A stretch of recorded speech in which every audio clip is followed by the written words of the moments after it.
Bienvenue à cette formation numérique et écologie.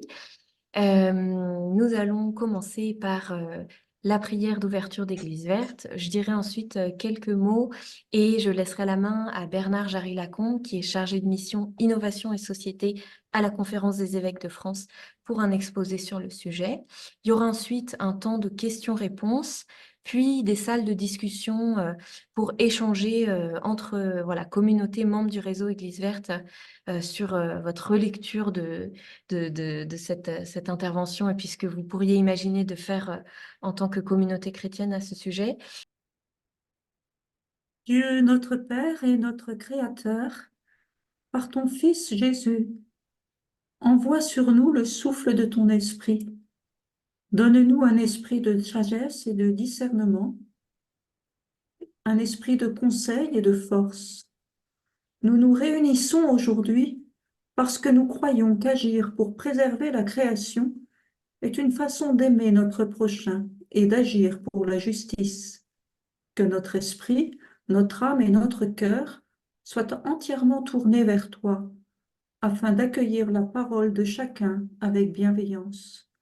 Que nos oreilles se fassent attentives aux fragilités, aux faiblesses ou aux réticences des uns et des autres, afin que nous avancions ensemble, en respectant le rythme de chacun, mais conscients de l'urgence du cri de la terre et des pauvres. Nous nous remettons entre tes mains, Seigneur, confiants dans ta bonté de Père. Amen. Amen. Merci beaucoup. Je vais vous lire quelques mots avant de commencer.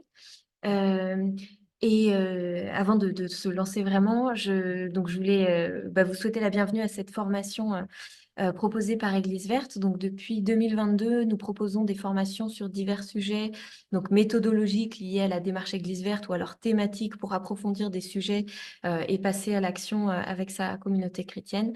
Et donc le thème du jour, c'est le numérique. Et cette formation accompagne la sortie de notre fiche pratique sur le sujet, toujours en collaboration avec le service national famille et société de la Conférence des évêques de France, pour lequel Bernard est chargé de mission. Je vous lis quelques lignes d'une préface de Cyril Dion de ce livre-là que j'ai lu la semaine dernière et qui par hasard nous parle en partie du numérique dans la préface. Et ensuite, je laisse la parole à Bernard. Ce que la maladie du climat et de la biodiversité cherche à nous dire est certainement que nous sommes dangereusement coupés de la nature, non seulement des écosystèmes dont nous sommes interdépendants, mais aussi de notre propre nature. Abrutis de stimulation colorée sur de petites plaques de verre rétroéclairées, suractivés par les tombereaux de mails, de notifications, la trépidation des métropoles, la succession des informations en continu, nous ne faisons plus suffisamment l'expérience du silence, de la contemplation, du lien. Éloignés du rythme des saisons, des plantes, des marées, nous ne percevons plus les signaux qui pourraient nous ramener à l'équilibre.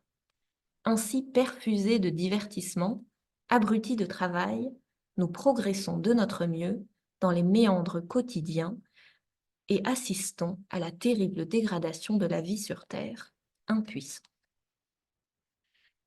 Bernard, c'est à toi pour la présentation, donc 20 minutes et une séance de questions-réponses suivra.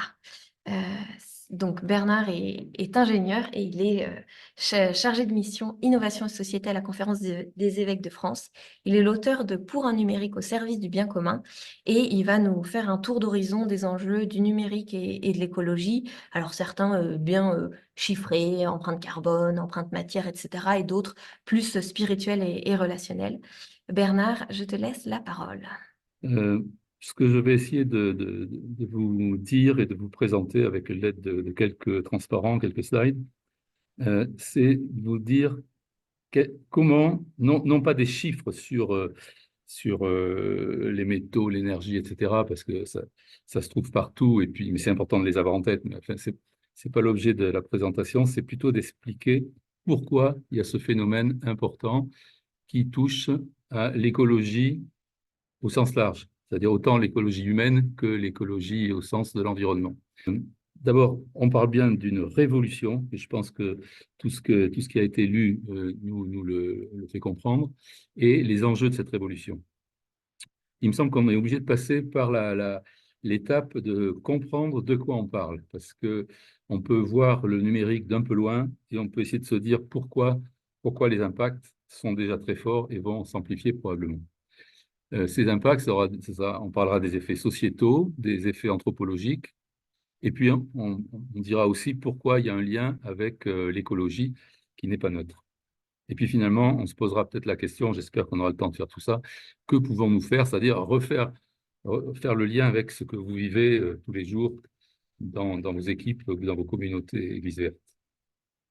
Alors juste, là je passe très vite, le livre dont parlait Juliette, je vous le recommande, c'est pas parce que j'en suis un des co-auteurs et l'animateur principal, mais euh, c'est un livre qui résume un peu l'ensemble de notre réflexion, qui a été édité chez Odile Jacob et qui a été fait au sein de la conférence d'évêques avec différentes personnes, y compris des non-chrétiens. Et ça, c'est très, très important. Et puis, plus récemment, cet été, nous avons sorti un autre document qui s'appelle Document Épiscopat. Donc, ça, c'est la série des publications de la conférence d'évêques qui s'intitule Chrétiens dans la révolution numérique, dans laquelle on aborde certains autres aspects, notamment en lien avec la théologie, la création, etc. Alors, pourquoi la révolution numérique, en fait, au début, on imaginait quelque chose qui était essentiellement lié à mon smartphone, mon ordinateur. En fait, c'est aujourd'hui beaucoup plus profond que ça et puissant que ça, parce qu'il faut y intégrer toute l'intelligence artificielle. Et je vais essayer de vous expliquer ça. Alors, le contexte, bon, tout le monde le connaît. On est quand même de l'ordre de 8 milliards d'êtres humains. Ça continue un petit peu à croître, mais bon, ça devrait s'arrêter, on nous a dit. Sur ces 8 millions, il y en a quand même 8 milliards, pardon, il y a 5 milliards d'internautes qui sont des utilisateurs des différents types de réseaux et des médias, ce qu'on appelle les médias sociaux, genre YouTube, par exemple.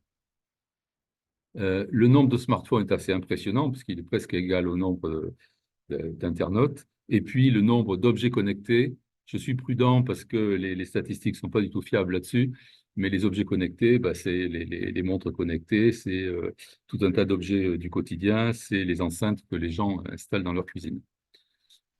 Alors, trois remarques ou quatre remarques.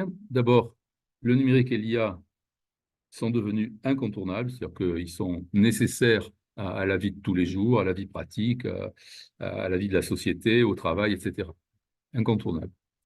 Ils rendent d'énormes services. On ne peut pas nier que de pouvoir travailler à distance ou faire une téléconsultation médicale ou des choses comme ça rend d'énormes services dans beaucoup d'endroits de la société. Mais tout cela s'accompagne d'un certain nombre d'effets dont on parlera tout à l'heure.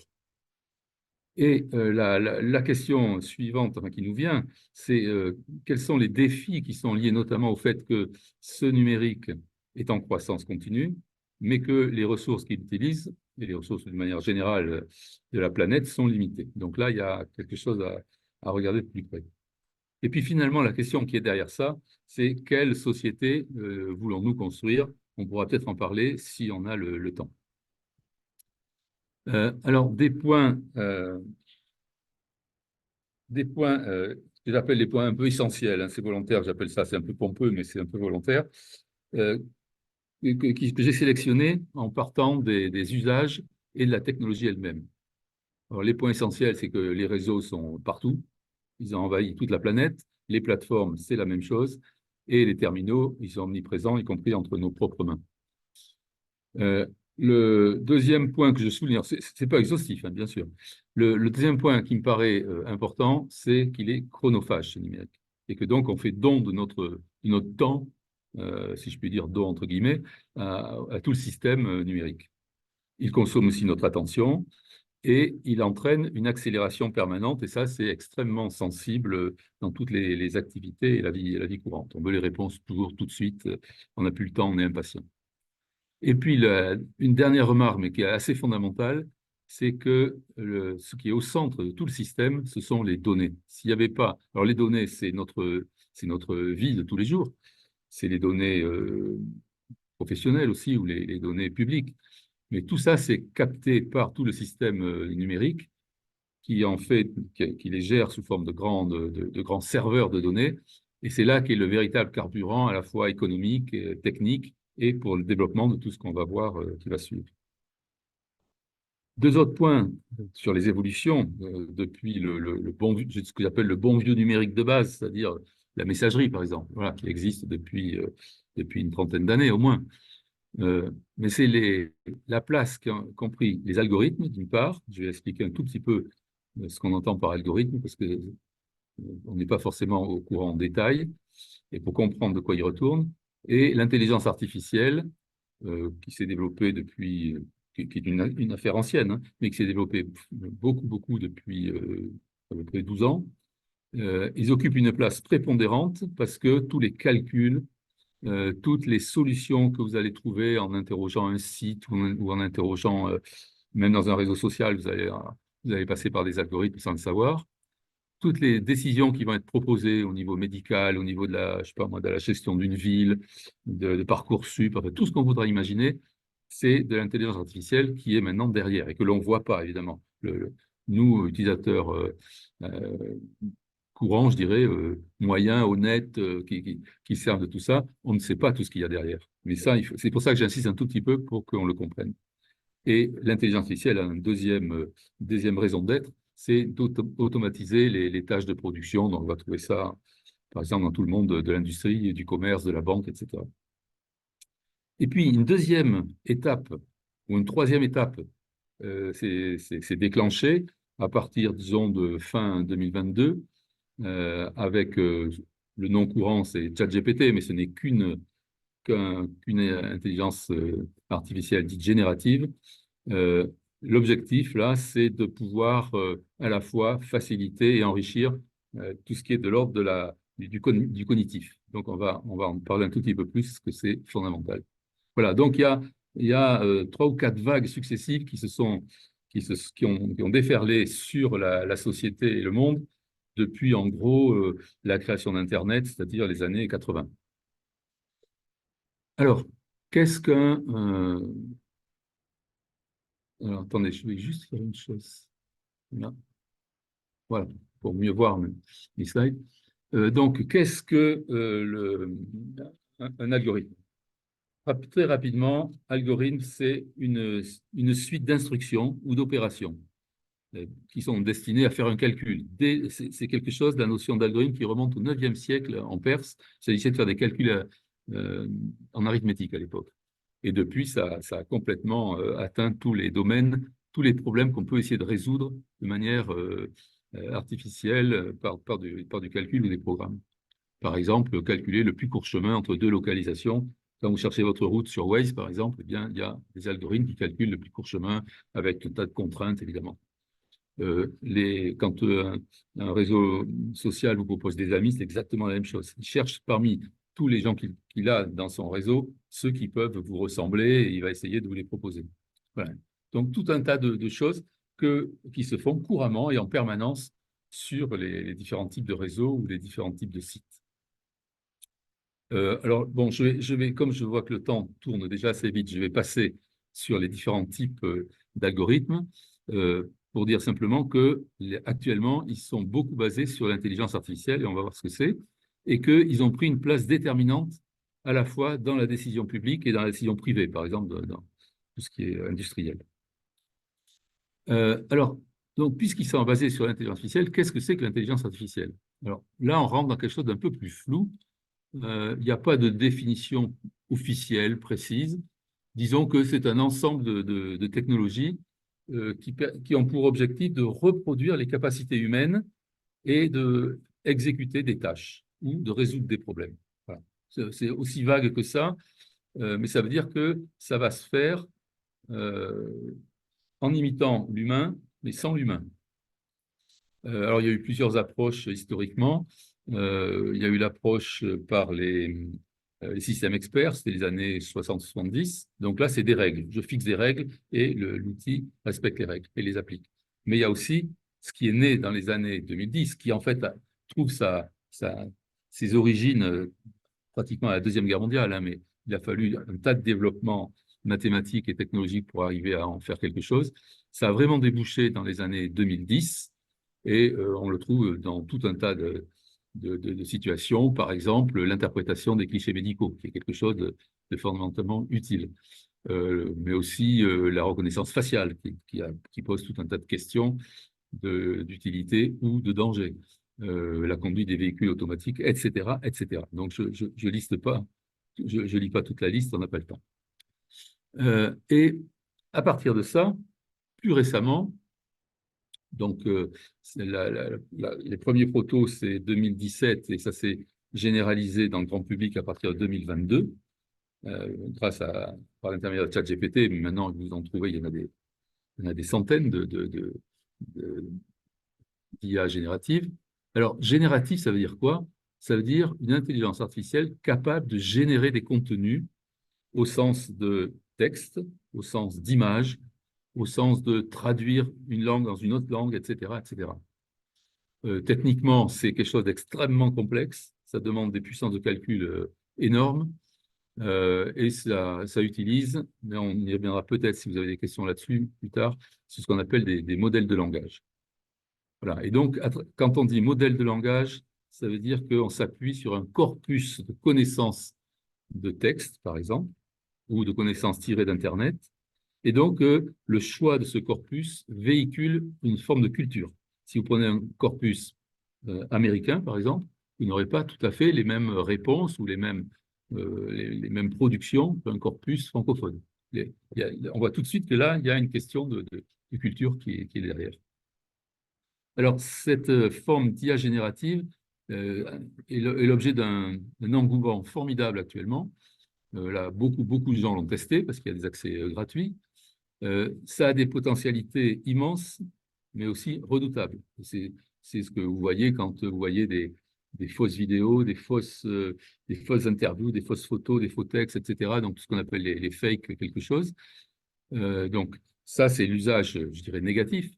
Inversement, il y a un usage positif qui consiste à aller chercher dans, par exemple, le corpus historique des informations d'histoire à partir d'un certain nombre de questions que l'utilisateur va poser. Donc, c'est à la fois quelque chose de formidable, c'est assez bluffant quand on s'en sert, et en même temps, c'est redoutable. Ça peut aussi, et ça c'est une force immense pour l'avenir, ça peut aussi générer directement des programmes informatiques. Voilà. Alors, il n'y a rien, il y a beaucoup de mathématiques là-dedans, mais il n'y a pas de théorie, en fait. C'est purement expérimental. C'est-à-dire qu'il y a un système statistique qui est dedans, et on constate qu'à partir d'une certaine taille de corpus, eh bien, les textes, les images, tout ça, ont beaucoup d'intérêt, sont assez réalistes et peuvent nous apprendre des choses. Inversement, le gros inconvénient, c'est que beaucoup de gens, pour des raisons anthropologiques, vont prendre ça quasiment pour une personne, comme si une personne parlait. Ils vont parler de leur IA générative comme d'un être humain. Et là, c'est là que commence vraiment le plus grand danger, parce que dans cet outil-là, il n'y a aucune intelligence, il n'y a bien sûr pas de conscience, il n'y a pas de volonté, il n'y a aucune émotion, en tout cas jusqu'à présent. Donc là, mais par contre, tout est évolutif. Ce que je dis là, c'est vrai à l'instant où je parle. Les émotions viendront peut-être. Dans les robots, on commence à avoir des robots émotionnels, par exemple. Par contre, la remarque qu'on peut se faire d'ores et déjà, et ça rejoint ce que je disais tout à fait au début, c'est que l'intelligence artificielle générative va être beaucoup plus transformatrice de la société, encore plus que les réseaux sociaux qui eux-mêmes ont déjà produit beaucoup d'effets. Alors, les effets en question, c'est quoi? C'est d'abord que nos modèles de société sont réellement en jeu. Je prends juste quelques exemples, je ne vais pas non plus tout lister, il faudrait une heure. Le traçage et le profilage généralisé de tous les utilisateurs, la fracture numérique, l'anonymat, en fait, tout ce qui est derrière l'anonymat, c'est-à-dire violence et harcèlement, les addictions, et puis toutes les menaces liées à la mésinformation, c'est-à-dire la mauvaise information ou la désinformation volontaire qui polarise les opinions, etc., et qui sont une vraie menace sur la démocratie. C'est ce qu'on a vu avec les élections de Trump il y a 5 ans, ou il y a un peu plus maintenant, non, il y a 4 ans. Donc, c'est toute la notion de vérité et la notion d'autorité qui est mise à mal. Et ça, c'est très, très dangereux parce que des jeunes esprits, par exemple, qui n'en ont pas conscience, vont croire un certain nombre de choses parce qu'ils l'ont vu sur tous ces outils. Et puis, le point critique, je dirais, c'est que tout tourne autour de l'idée de l'efficacité.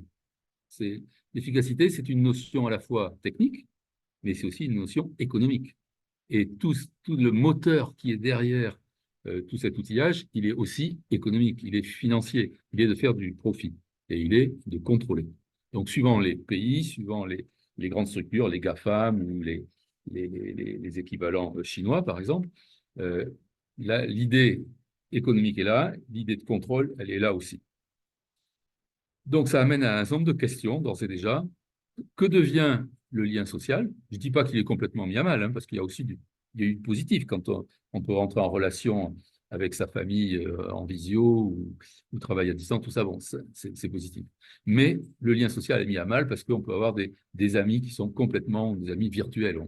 C'est les amis, entre guillemets, qu'on trouve sur les réseaux sociaux. Quid de la liberté, quand on vous envoie des mauvaises informations qui vous perturbent dans votre propre jugement? Quid de la fraternité aussi? Voilà. Ça, c'est un premier niveau de conséquences. Deuxième niveau de conséquences, c'est les compétences et les connaissances. Et ça, c'est directement lié d'abord à tous les sites qui réunissent les connaissances, mais c'est aussi lié à l'utilisation à l'avenir, et c'est déjà le cas aujourd'hui, on le constate, hein, des IA génératives qui font que la question des compétences se pose complètement dans les entreprises, par exemple. Quand des juniors sont recrutés, on leur donne directement l'IA générative qui leur dit exactement tout ce qu'il faut faire. Ils n'ont même pas à acquérir les compétences. Ça le fait à leur place. Donc, il y a un vrai problème à terme de centralisation des connaissances et des compétences et d'appauvrissement de tous les utilisateurs. Et donc, la question que nous posons et que nous devons tous nous poser, c'est est-ce qu'on est en train de vivre une soumission au système numérique? Au niveau anthropologique, la remarque de fond, c'est que l'homme est d'abord un être de relation, que c'est un être intelligent et que c'est un être créatif. Créatif, alors on peut faire le lien, bien sûr, avec la création, le don de Dieu, etc. Mais c'est ça la base de l'homme au sens chrétien, mais au sens, je dirais, un peu universel. Il y a tout un tas d'autres citoyens qui ne sont pas forcément chrétiens, donc qui ne partagent pas forcément toute l'analyse qu'on a, mais que des êtres de relation, ça, tout le monde le partage. Et alors, il y a des signaux faibles autour de tous nos comportements. Par exemple, le rapport au temps, on l'a dit, le rapport à l'espace qui est complètement modifié, le rapport au travail, puisque il y a des machines qui le font à notre place, donc comment on interagit avec ces machines. Il y a le télétravail qui nous permet de travailler à distance, etc., etc. Il y a les robots, il y a tout ça. Tout ce qui est de l'ordre de perturbation de la relation. Donc la perturbation dans la relation aux autres, on en a dit tout à l'heure un petit peu, mais en gros, dans ce monde purement numérique, qui est assez virtuel, c'est le face-à-face qui disparaît. Le face-à-face est remplacé par du écran, derrière écran à derrière écran, avec entre les deux tout un tas de possibilités d'adaptation, de modification, etc. Voilà. Donc des liens qui semblent s'affaiblir dans la société, et d'ailleurs ça s'accompagne aussi d'une manifestation de plus en plus forte de l'individualisme ou de la compétition, etc. La relation à soi-même, ça, il y a énormément de littérature là-dessus. On appelle ça les perturbateurs de l'intériorité, qui sont notamment liés au fait que quand on utilise beaucoup de numérique, on se disperse, on est sursollicité, on est interrompu toutes les 2-3 minutes. Les statistiques sur la consultation des smartphones, c'est effarant. C'est de l'ordre de 200 fois par jour. La notion, la peur, donc peur du silence, c'est-à-dire tout à l'heure dans tout ce qui a été lu par Juliette de Cyril Dion, c'était exactement ça. Donc peur de l'isolement, de la déconnexion. Voilà. Et puis la relation au monde qui est complètement transformée parce qu'elle passe forcément par une médiation, y compris la relation aux connaissances, à la culture. Et puis il y a des effets physiques. Sur certaines zones du cerveau. Ça, c'est beaucoup étudié par les neurologues, notamment à cause du jeu. l'attention est extrêmement perturbée. Vous savez que la durée d'attention d'étudiants est passée de 10 minutes à 2 minutes en moyenne. La mémoire, la mémoire, c'est historiquement, elle a toujours bougé en fonction, quand l'imprimerie est arrivée, la mémoire a changé, etc. Mais la mémoire se dégrade, on compte de plus en plus sur notre smartphone pour accéder aux informations historiques ou culturelles. Et puis, tout le rapport au corps et à la vie. Bon, là, il y a bien sûr le fait qu'on est de plus en plus assis derrière un écran un nombre impressionnant d'heures par jour, et ça, dès l'enfance, ça, c'est terrible. Il y a énormément d'émissions pour alerter là-dessus, les crèches, les écoles maternelles, tout alerte. Mais ce qui est derrière aussi, c'est le passage de la réparation de l'homme, c'est-à-dire bon, le soin simple, jusqu'à son augmentation et la conception d'un homme qui serait hybridé avec un tas d'organes qui pourraient être numériques, artificiels, etc. Et jusque à la philosophie, entre guillemets, du transhumanisme, c'est-à-dire dépasser la mort, l'homme tout-puissant, maître de la vie. Alors, l'autre remarque qu'il faut qu'on fasse, c'est le lien aussi avec l'environnement. Parce que l'empreinte écologique, elle n'est pas du tout négligeable. Au niveau de la consommation d'énergie, retenez un chiffre. Donc, je parle d'énergie là au sens électrique. En France, c'est à peu près 10% de la production d'électricité pour faire fonctionner tout le système numérique. En gros, c'est à peu près partout pareil. Et alors, je ne lis pas tous les chiffres, vous les regarderez. Au niveau mondial, si on regarde, c'est à peu près 8%, mais là, on parle en énergie primaire, c'est-à-dire incluant tout ce qui sert à produire l'électricité. Parce que le problème qui est compliqué, c'est quand on parle d'électricité, il faut aller voir comment on la produit, l'électricité. Donc, avec du charbon, du pétrole, du gaz, de l'uranium, etc., du renouvelable, etc. Voilà, donc un rapport 8 à 28%, par exemple, pour les transports. Et puis, l'autre question, c'est que puisqu'on utilise de l'énergie, on doit dégager des gaz à effet de serre, ce qu'on appelle l'empreinte carbone. En France, elle est relativement faible due au numérique, pour une raison assez simple, c'est qu'on a beaucoup d'électricité d'origine nucléaire, donc même si on consomme 10% de la production électrique, le numérique ne fait que 2,5% de l'empreinte carbone totale, alors que par exemple, c'est 25% pour le transport. Mais le point intéressant que je vous signale, c'est que, parce que ça va rejoindre des réflexions que vous pouvez avoir par la suite, c'est que 80% de cette empreinte carbone est due aux terminaux. Et elle est due à la fabrication des terminaux. Voilà. Donc, il y a 80% de l'empreinte, c'est les terminaux par rapport au reste du réseau, etc. Et 75% de cette partie qui est due aux terminaux, c'est dû à la fabrication des équipements. Donc, quand vous achetez un équipement, un PC ou un smartphone, il est très, très, très fréquemment, bien sûr, il est fabriqué à l'étranger, notamment Chine, Corée, etc. Et là, il est fabriqué avec une empreinte carbone très, très forte. Voilà. Donc, c'est pour ça qu'en France, finalement, l'empreinte carbone, elle est peu due à l'usage, elle est beaucoup due à l'achat des équipements, à travers leur fabrication. Alors qu'au niveau Encore 2 minutes. l'empreinte carbone est beaucoup plus forte, elle est à peu près 3 fois celle de la France en pourcentage, mais au contraire, elle est due à l'utilisation des équipements, parce que l'électricité est une électricité produite avec beaucoup de fossiles. Voilà, donc il y a une énorme différence. La France se distingue dans ce domaine-là. Les métaux, je ne vais pas non plus pas m'étendre longtemps là-dessus. Sachez qu'il y a de l'ordre de 40 métaux dans un smartphone, que dans ces 40 métaux, il y a 17 métaux qu'on appelle rares, parce que c'est des métaux difficiles à extraire, difficiles à produire, et ils sont très peu recyclables. Ça, c'est très ennuyeux pour l'économie circulaire. Et il y a aussi des métaux critiques. Et ça, les métaux critiques, c'est-à-dire c'est des métaux dont l'arrêt de fourniture, de disponibilité poserait des problèmes énormes au niveau stratégique. Mais le point le plus remarquable, c'est que ces mêmes métaux sont utilisés dans les différentes transitions, que ce soit la transition numérique ou la transition énergétique, donc liée aussi à la transition climatique, et ils sont aussi utilisés pour l'automobile, la défense, l'aéronautique, etc. Donc, il y a une demande extrêmement forte sur les métaux, et donc une concurrence énorme entre les différentes transitions et entre les différents produits que la société utilise. Et ça, c'est critique parce que toutes les prévisions montrent qu'à un horizon de 15 à 20 ans, on n'arrivera pas à produire un certain nombre d'équipements, notamment les voitures électriques, on n'aura plus assez de lithium, etc.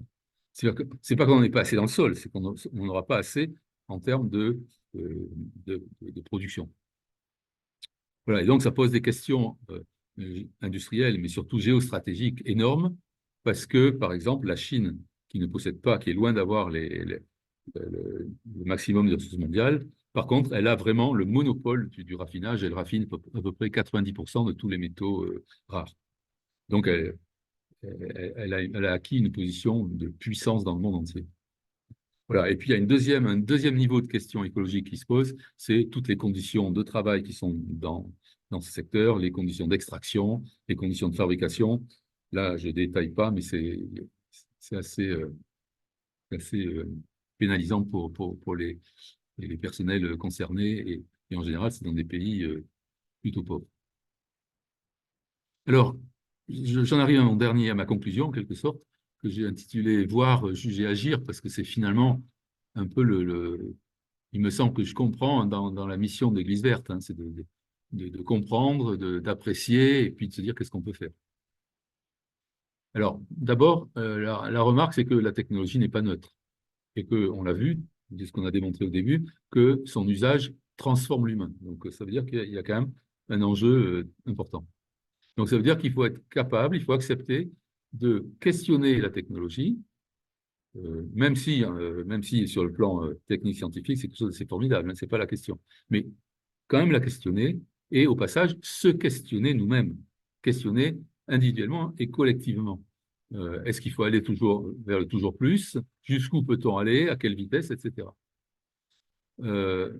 Mais en ayant une attitude qui soit ni technophobe, il ne s'agit pas de rejeter en bloc la technologie, ça serait complètement stupide, ne serait-ce parce qu'on en a besoin, ne serait-ce que pour faire la transition écologique, par exemple, la lutte contre le réchauffement climatique, on en a besoin, gérer les villes, etc., on en a besoin, mais non plus ni technolâtre.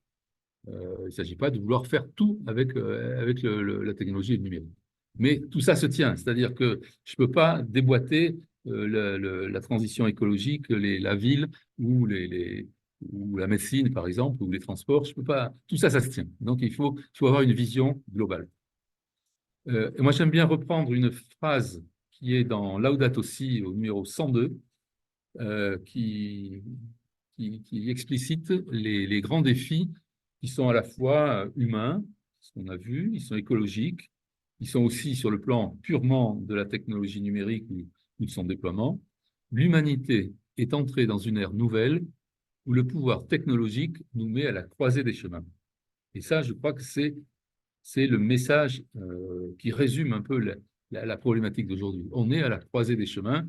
Et il y a pas mal de personnes qui disent il faut bifurquer, d'autres qui disent il faut réfléchir parce qu'on a quand même besoin de la technologie. Donc, que fait-on? Comment on s'y prend? C'est la question que je pose dessous.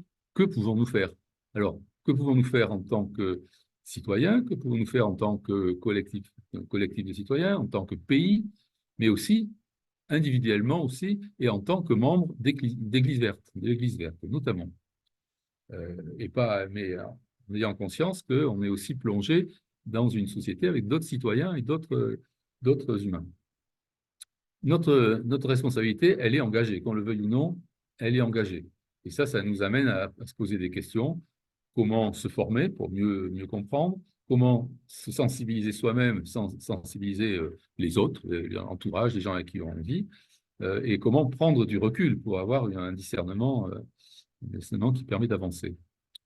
Notamment pour se poser la question de quels sont les usages qu'il faut privilégier, des usages qui soient respectueux des autres, on l'a vu tout à l'heure, de nous-mêmes, on l'a vu aussi, respectueux de la création, au sens de notre planète, de tout ce qui a été créé, mais aussi au sens de tout ce qui nous est permis de créer, puisque nous sommes en quelque sorte détenteurs d'une capacité de création que nous avons reçue, et respectueux de l'environnement, évidemment.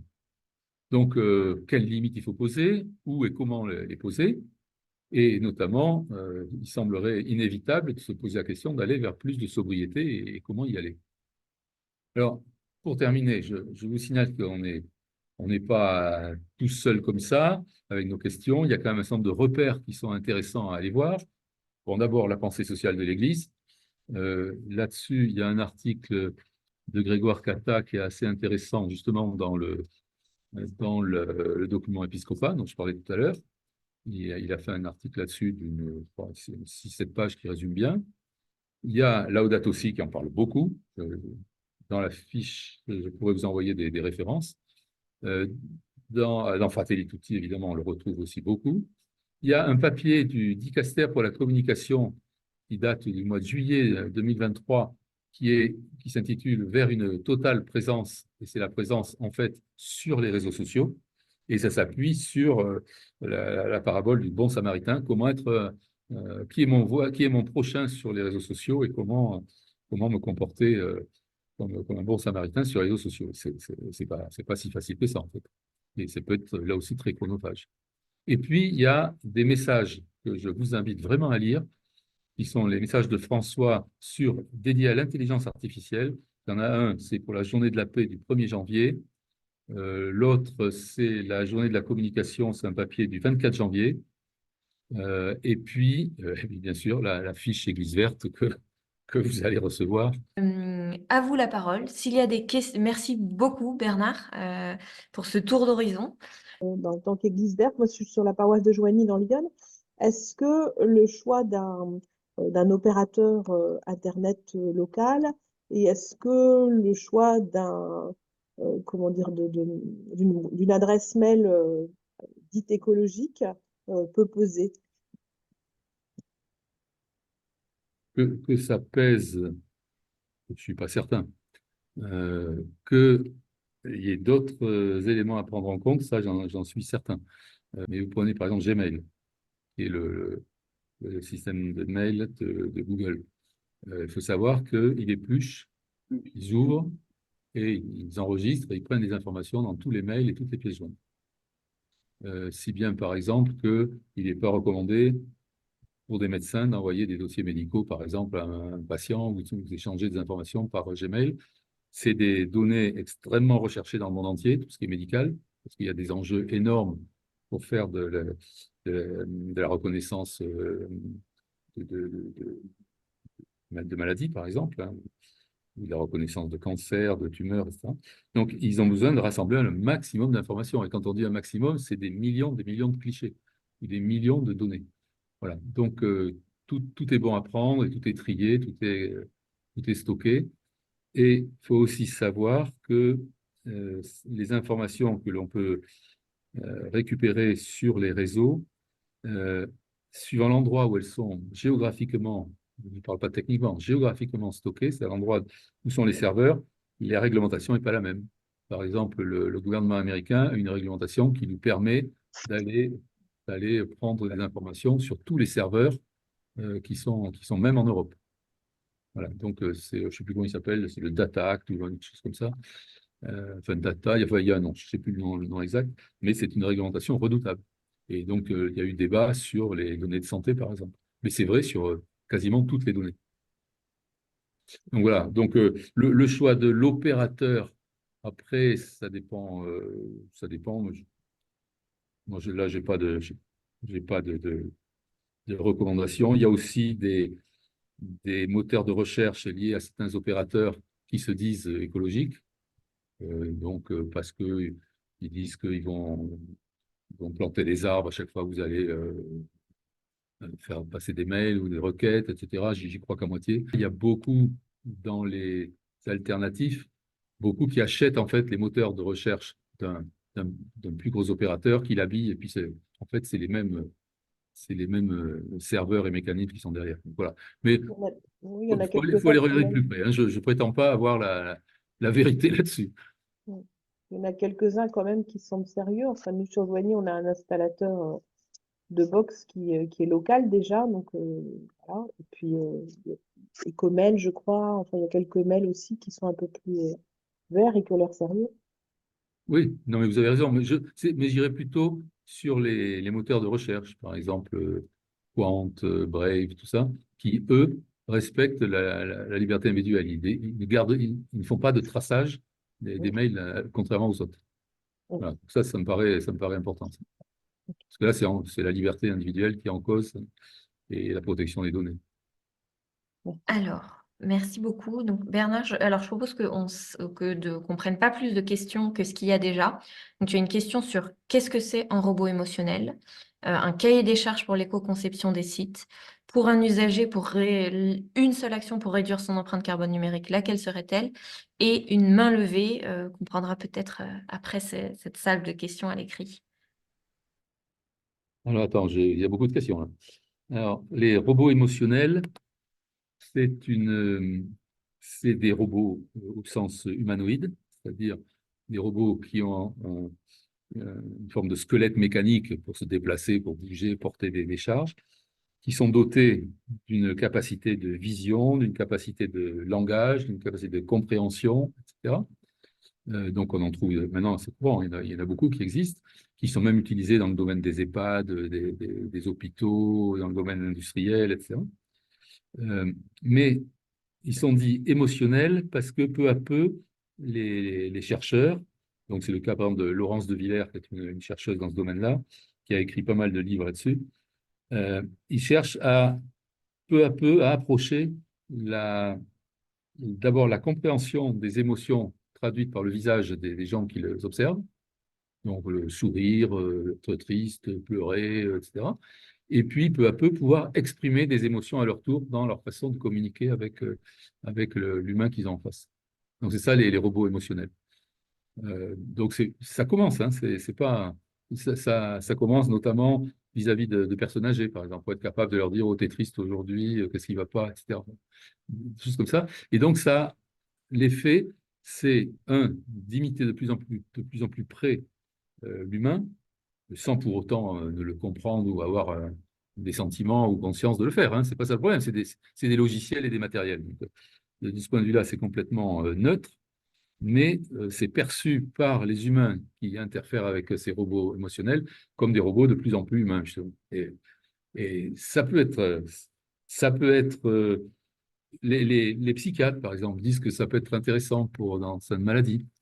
Par exemple, moi j'ai vu des vidéos d'enfants qui, tous les jours, passent un moment avec un robot. Alors là, soit c'est un robot sur écran, donc c'est plus simple, soit un vrai robot qui entraîne l'enfant à parler, à lui poser des questions, etc. Donc là, c'est vraiment pour un entraînement, je dirais, neurologique, quoi, quasiment. C'est pas du tout un entraînement euh, sur prendre conscience de sa vie. C'est simplement apprendre peut-être à mieux parler, à entendre, à répondre, à être présent, etc.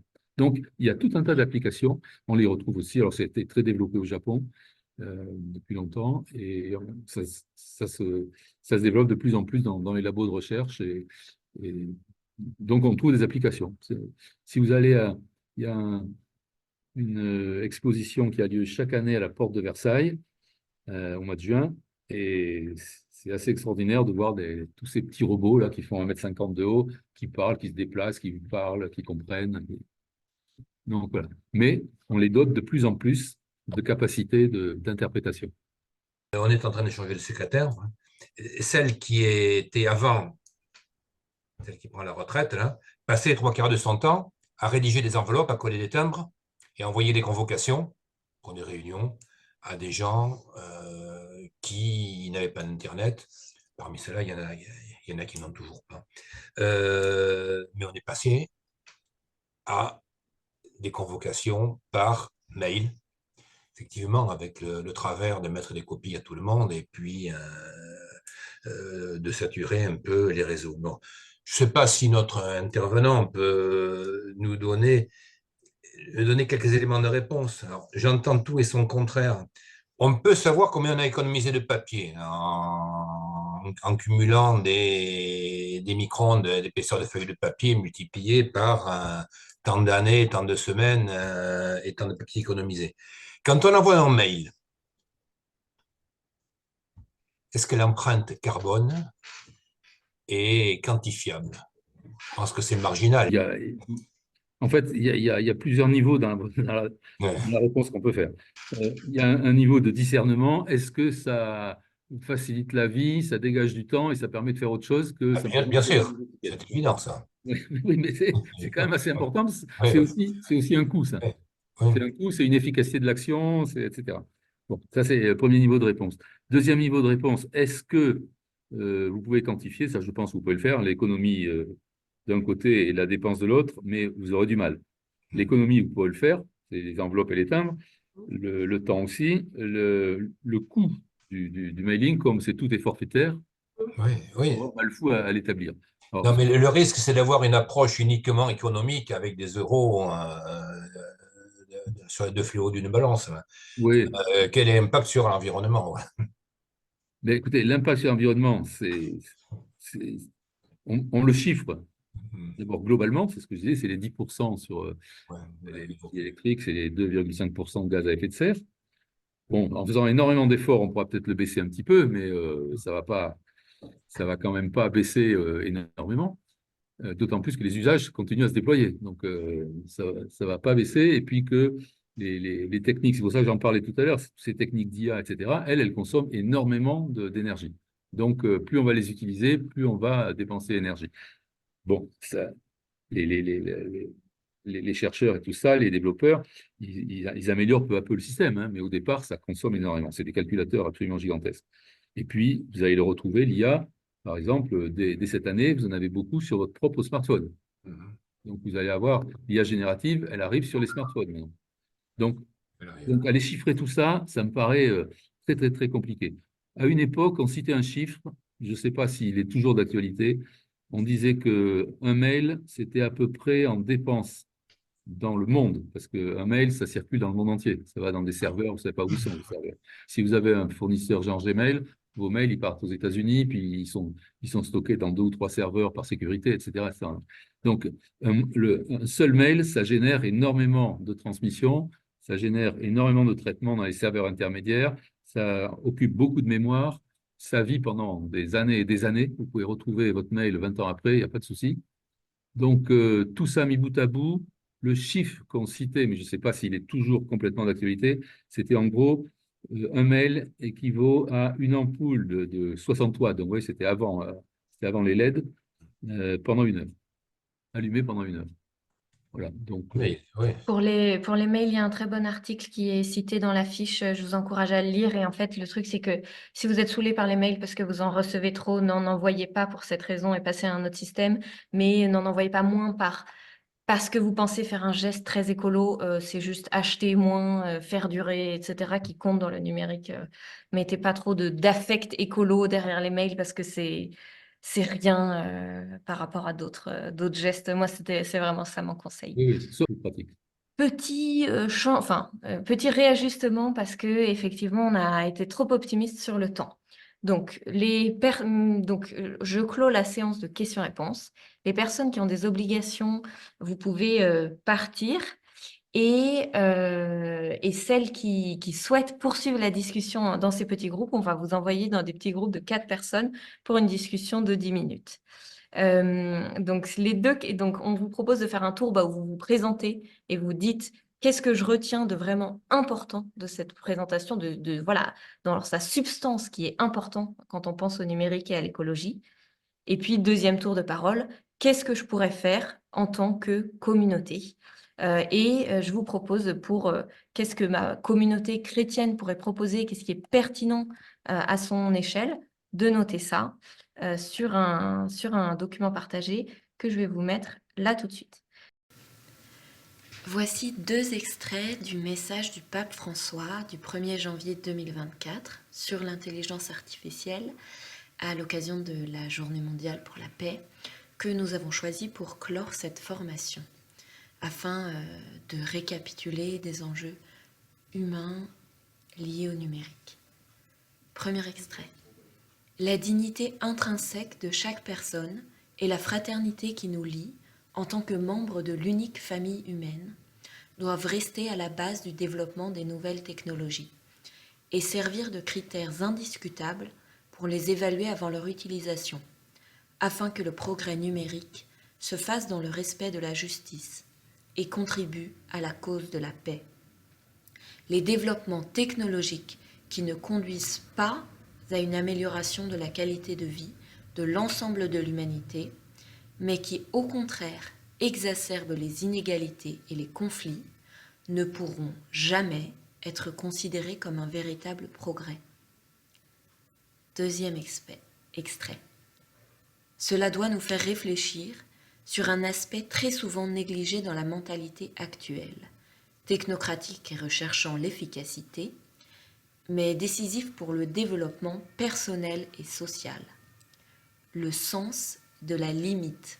En effet, l'être humain, mortel par définition, pensant dépasser toutes les limites grâce à la technique, risque, dans l'obsession de vouloir tout contrôler, de perdre le contrôle de lui-même, dans la recherche d'une liberté absolue, de tomber dans la spirale d'une dictature technologique. Reconnaître et accepter ces limites de créature est pour l'homme une condition indispensable pour obtenir ou mieux accueillir la plénitude comme un don. Merci de votre écoute.